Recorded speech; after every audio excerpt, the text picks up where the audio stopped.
Bos, udah berapa kilo, Bos? 480. Yuk, terus. Mantap, bro. Terus. Yuk.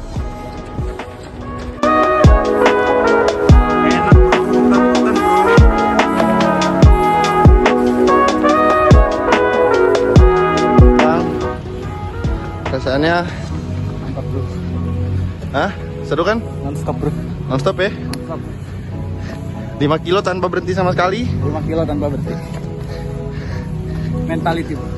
Ajib ya? Mentality. Oke coy, balik lagi ke tolak hidup gua. Sekarang tanggal 18 harusnya, iya tanggal 18 November 2023 jam 7.58 gue baru kelar 5 km run di UI Depok. Lumayan menguras tenaga men, ternyata lari-lari ini. Mantap, men. Kehidupan lari ini lumayan. Kehidupan lari, kasih onigiri dulu. Kita makan dulu onigiri koperasi sekolah nih. Tapi kalau di koperasi 10.000 jal, mending beli di Alfamid. 9.500. Jadi gua nggak tahu ada kehidupan apa hari ini. Yang pasti kita udah mulai kehidupan ini sama lari pagi. Semoga hari ini sehat-sehat terus, udah kayak pagi ini men. Kelas.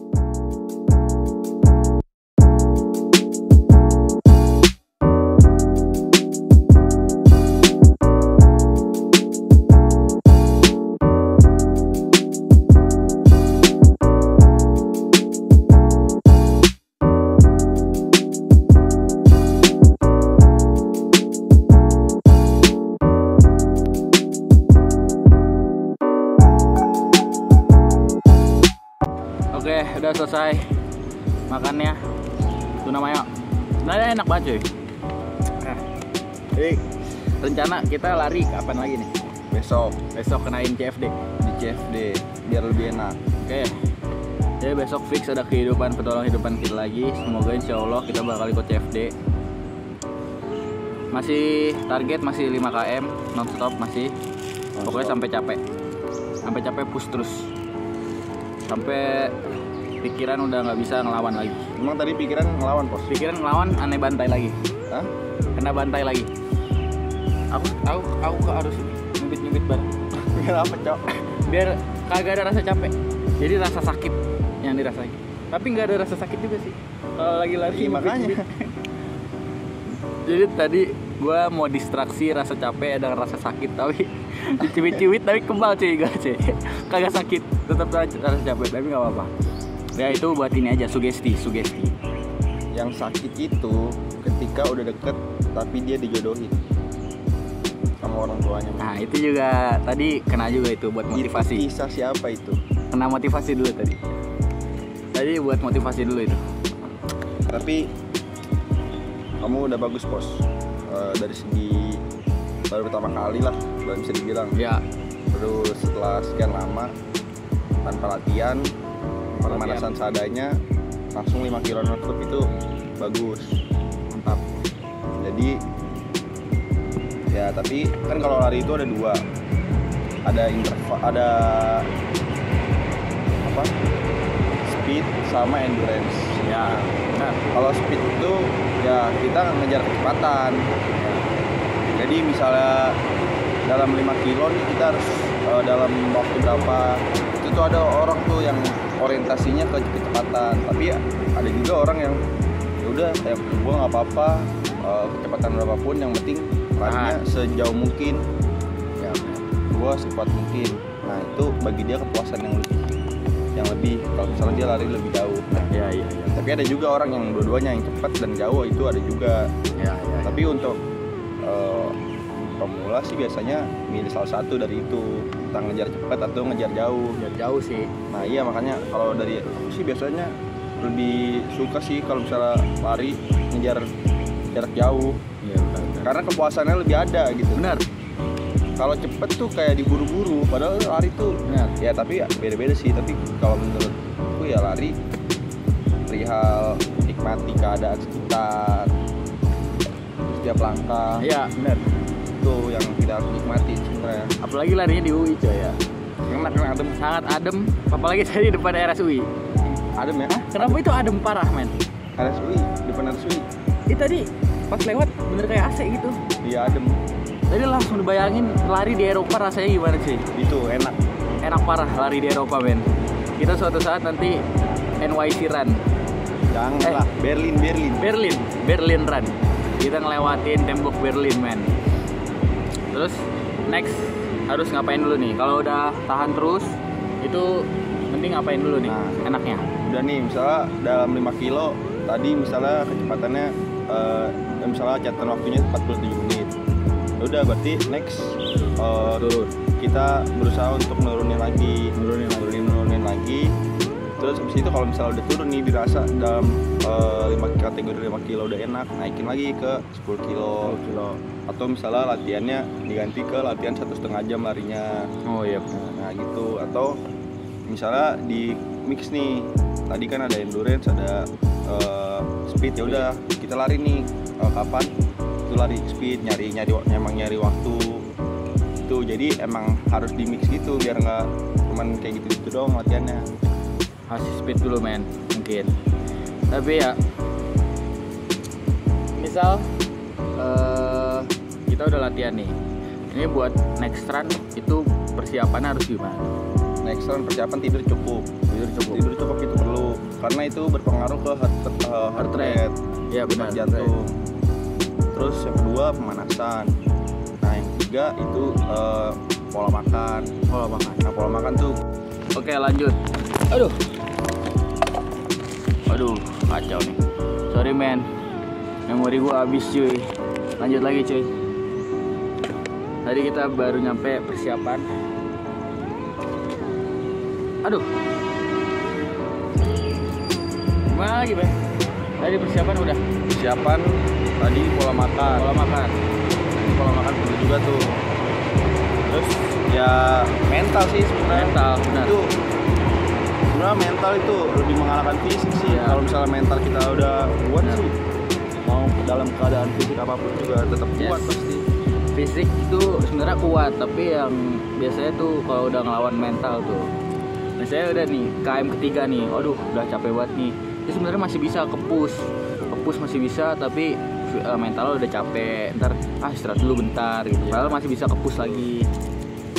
Nah kalau heart rate nih, itu dia batas normal berapa? Batas normal. Nah sebenarnya kalau heart rate itu batas normal itu kalau nggak salah itu 180 dikurang umur. 180 kurang umur. Ya, jadi itu adalah batas maksimalnya. 103, men. Nah, berapa? 163, iya berarti benar. 103. Jadi ketika kamu lari itu harus sebenarnya apa ya? Jadi ada ada 4 zona nih. Terus kalau misalnya kita lari tuh baiknya tuh kita ada di zona aerobik. Tadi aerobik ada tuh. Nah iya, zona aerobik itu tadi 180 dikurang umur. Oh iya. Itu batas atasnya. Nah kenapa? Jadi kalau misalnya untuk gambaran simpelnya heart rate itu kalau semakin kecil kita lari heart rate kita, terus kita lari itu semakin enak gitu. Kalau misalnya semakin gede, jadi kayak semakin ngos-ngosan kita lari. Iya benar. Tadi aneh kena heart rate 160-an. 170 langsung geter dia. 170 langsung geter emang. 170 langsung geter Udah dia. harus di bawah 170. Iya baiknya. Tapi itu 170 langsung lebih baik langsung turunin pace. Iya, nah jadi kalau misalnya kita make heart rate di zona aerobik itu enaknya kita akan bisa kuat lari lama. Kenapa? Karena ya kita nggak ngos-ngosan tadi, tapi kalau misalnya langsung di push di jauh nanti sampai 180 ke atas, 177 ke atas, Nah capek dia. itu langsung capek, langsung nguras detak jantung, langsung capek. Itu heart rate tuh dari tidur tadi ya. Ngaruh banget tuh, men. Nah, Mau makanan. misalnya kamu tadi 158 tadi, Ya. 58 rata-ratanya. Ya. Dengan pace masih sekian. Nah, ada kalau misalnya pelari-pelari yang udah elit gitu, pace-nya 3. Pace-nya 3, Heart rate-nya? heart rate-nya 140-an. Karena 140 heart rate pace 3. Nah, itu cara Nah, itu Caranya gimana? cara nuruninnya itu adalah yang tadi pertama. Itu tidur nggak Tidur. boleh malam. tuh. Nah, terus lari harus terus lari. Lari harus Lari terus lari nggak- aja tiap latihan pagi gitu. tiap pagi lari terus. harus tiap Asal lari harus latihan. timbang 3 kilo, 5 kilo, pelan-pelan. Yang penting lari. Yang penting kebiasa. Itu biasa. Yang penting kebiasa Lama-lama sama turun. kehidupan lari ini, men. Lama turun.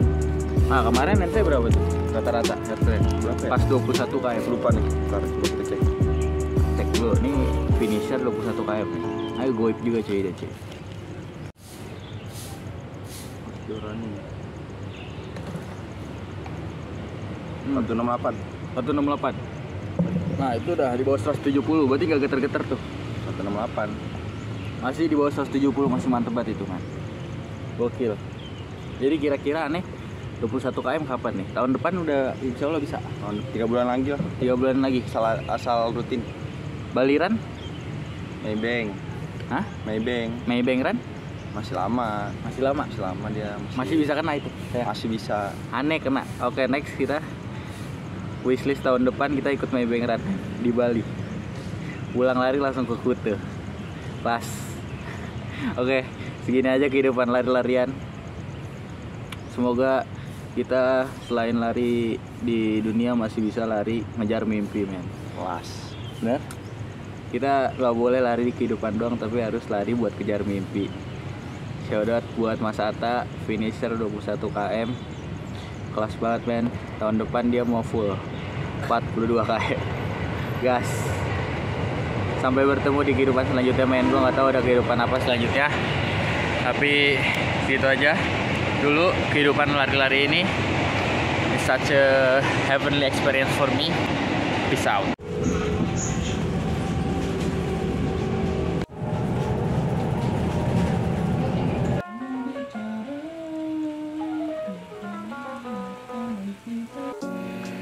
Oke, jadi hari ini kisahnya cuma gitu-gitu doang. Karena hari Sabtu seperti yang gue bilang di vlog-vlog sebelumnya, hari Sabtu itu isinya cowok males-malesan doang di rumah cuy. Terus sorry banget, kisah petualangannya cuma lari pagi sama malam, langsung ke malam hari. Sekarang udah jam 8 malam pas, men. Langsung skip gini kehidupan petualangan kali ini. Tapi nggak apa-apa, tadi gue tidur siang, habis pulang lari langsung tidur siang, bangun jam 4, terus nikmatin karena hujan di luar. Dan sekarang gue lagi baca buku Bumi Manusia, belum selesai, udah setengah buku. Dan yang gue mau bahas di sini tentang penggambaran penulisan dari penulisnya cuy, si Pramudia Anantatur. Jadi sebelum ini gue baca buku namanya Orang-Orang Proyek, yang nulis itu Ahmad Tohari, dan menurut gue bagus bukunya, tapi penulisan suasananya tuh sangat bosan gitu ya. Jadi ada karakter namanya Mak Sumeh di situ, dia penjual warung, tapi penulisan karakternya tuh cuma gitu-gitu doang. Jadi di dalam bukunya itu penulisan karakternya cuma kayak intinya dia itu jual warung, rambutnya panjang, rambutnya warna merah, terus abis itu dia pakai gelang yang suka bergemerincing. Itu diulang-ulang terus, men. Terus-terusan diulang. Di satu buku itu ada kali 4 kali diulang, setiap nggak sih lebih sih. Setiap kali Mak Sumeh itu muncul di paragraf itu. Nah, sekarang gue baca Bumi Manusia yang nulis Pramudia, dan lo harus lihat sendiri gimana penggambaran suasananya di buku ini, men.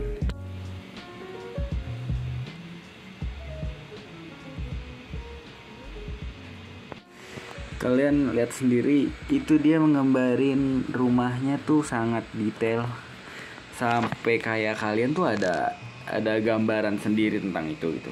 Nah, yang gue mau bahas di sini tentang perbedaan penulis tentang menggambari suasana itu. Jadi buku itu bukan hanya tentang cerita atau plot, tapi tentang penggambaran. Karena buku ini, kalian kalau belum nonton film sebelumnya, pasti kalian punya imajinasi sendiri tentang buku itu. Dan itu penting banget, penggambaran suasana, latar belakang kan ada banyak latar belakang suasana, latar belakang waktu, latar belakang ya itulah pokoknya, temporal segala macamnya. Nah, itu tuh penting banget di buku, karena ya kalian jadi bisa bayangin gitu. Kalian kayak di otak kalian tuh ada pembayangan itu. Apalagi ini kan zaman Belanda ya.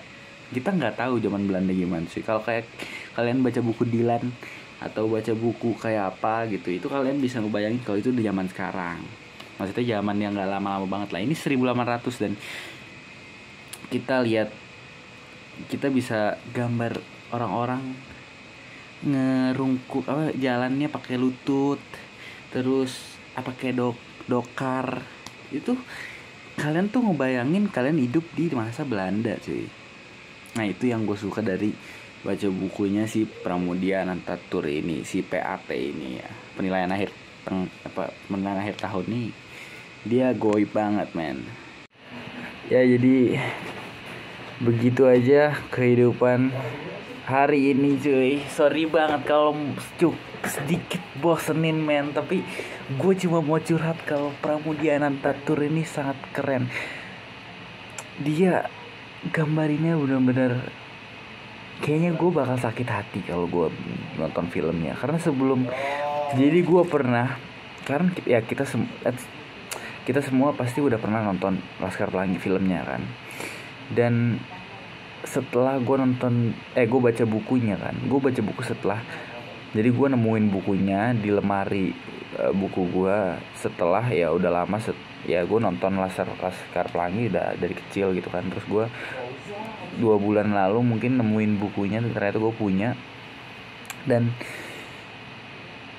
gue nggak nyampe 10 halaman udah bosen karena imajinasi gue ketanam di filmnya. Jadi kayak jalan nih, sepeda jalan, gue udah tahu sepeda jalannya gimana. Jadi gue ngebayanginnya filmnya gitu, bukan kehidupan. Nah, kalau Bumi Manusia ini, gue menempatkan diri gue menjadi karakter yang diomongin. Misal kayak jalan pakai lutut atau naik dokar. Nah, itu gue ngebayangin gue sebagai main karakter gitu. Jadi kita punya pembayangan sendiri gitu tentang zaman itu gitu kan. Itu yang gue suka dari baca buku, men. Buat kalian yang belum suka baca buku, coba kalian baca. Dan buat kalian yang suka nonton film, harusnya suka nonton buku juga, cuy. Karena sinematografi dari otak kalian sendiri kalian bisa ngerasain, men. Please banget, cuy, baca buku. Karena ini bisa menambah imajinasi kalian, mempermainkan imajinasi kalian, cuy. Dan ya gue agak sedih sih, dimana waktu gue udah harus nonton filmnya Bumi Manusia, karena gue udah harus siap patah hati, men. Gue nggak tahu sih sebenarnya, gue belum pernah nonton filmnya men, tapi ya semoga aja nggak bakal sih kayaknya. Seberapa cantik Anneliese di filmnya men, karena di bayangan gue ya cantik banget sih Anneliese. Dan gue bingung. Jadi di filmnya, jadi di bukunya ada yang namanya Minke, dan dia bisa pull out Belanda Gial. Dia cuma seorang pribumi tapi dia bisa pull out Belanda Nederland Gial.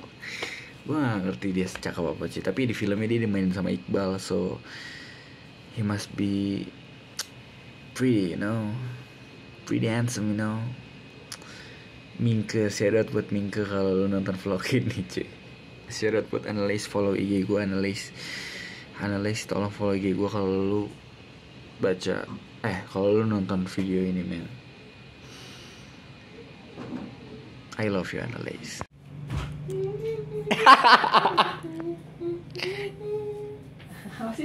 Apa sih itu ya, Feral ya? Apaan itu?